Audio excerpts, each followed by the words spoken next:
Air layering বা গুটি কলম করার জন্য যে অনলাইন থেকে পট আনিয়েছিলাম, সেই পটগুলো কতটা সাকসেস হয়েছে সেটা দেখার জন্যই আজ এসছি। প্রায় ১ মাস হয়ে গেছে পটগুলোকে গাছে লাগিয়েছিলাম, তোমাদেরকে সেটা শেয়ারও করেছিলাম এবং বেশ সুন্দরভাবে কিন্তু শিকড় ভিতরে ছেড়েছে। এবং কতটা ভালোভাবে শিকড় ছেড়েছে সেটাকে মানে এক্সামিন করার জন্য আজ একটা গাছকে আমি এই মাদার প্ল্যান্ট থেকে কেটে নিয়ে গিয়ে ছাদে টবে সেট করব। তো যেমনি হওয়া তেমনি কাজ, কাঁচিও নিয়ে এসেছি এবং অবশ্যই স্টেরিলাইজ করে নেবে, যেটা প্রতিবারই বলে থাকি। স্টেরিলাইজ না করলে কিন্তু ফাঙ্গাল ইনফেকশন হতে পারে এবং যেখান থেকে গাছটাকে কাট করবে অবশ্যই সে কাট জায়গাতে কিন্তু ফাঙ্গিসাইড লাগিয়ে দিবে, যাতে ফাঙ্গাল ইনফেকশন না হতে পারে গাছের। তো দেখতেই পাচ্ছ তোমরা কি সুন্দরভাবে এটা শিকড় ছড়িয়ে গেছে, বাইরের থেকে তো দেখতে ভালোই লাগছে। এখন মেইন পরীক্ষার সময় যখন ছাদে গাছটা লাগাবো টবের মধ্যে, তখন বোঝা যাবে কতটা কি সাকসেস হয়েছে। এই দেখো আমি কিন্তু এখানে ফাঙ্গিসাইডও লাগিয়ে দিয়েছি। তো নিয়ে এসেছি ছাদের মধ্যে, টবের মধ্যে এই 6 ইঞ্চি টবের মধ্যে আপাতত সেট করছি। পরে নেক্সট যখন গাছটা আরও গ্রোথ হবে বড় টবে শিফট করে দেবো।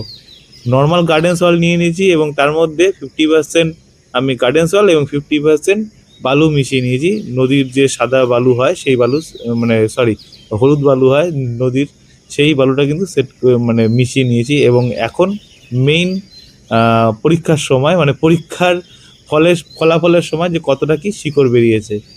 তো আমার মন একটু কিন্তু কিন্তু করছে, মনে হচ্ছে আমি একটু তাড়াতাড়ি গাছটাকে কেটে ফেলেছি। হয়তো আরও কিছুদিন রাখলে একটু ভালো করে সেট করতে, কারণ খোলার সময় খেয়াল করলাম শিকড়টা কিন্তু হয়েছে, বাট প্রপারভাবে চারোপাশ দিয়ে কিন্তু শিকড়টা হয়নি। এই দেখতেই পাচ্ছ শিকড়টা শুধুমাত্র এক সাইড থেকে বেরিয়েছে, তার মানে অন্য সাইডের মাটিতে কিন্তু শিকড়টা ভালো করে ছড়াতে পারেনি। তবে চেষ্টা করব গাছটাকে আমি বাঁচিয়ে তোলার অনেক রকম টিপস অ্যান্ড ট্রিক্স আছে, সেটা অবশ্যই নেক্সট কোনো ভিডিওতে তোমাদের সাথে শেয়ার করব। কোনো গাছকে কি করে খুব তাড়াতাড়ি মাটিতে সেট করা যায় বা শিকড় ছড়ানো যায়।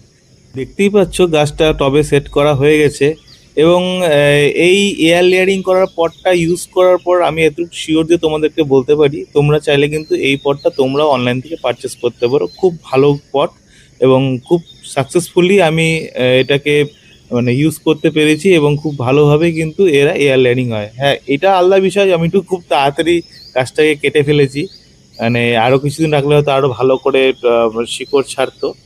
তাই হোক, নেক্সট টাইম থেকে অবশ্য এই ভুল আর করব না, আর একটু কিছুদিন অপেক্ষা করব এবং চেষ্টা করব গাছটাকে আরও ভালো করে শিকড় ছড়িয়ে নেওয়ার জন্য, যাতে আর গাছটা বেশ ভালোভাবে সেট হতে পারে। আজ তাহলে ভিডিওটি এখানেই শেষ করছি। নমস্কার।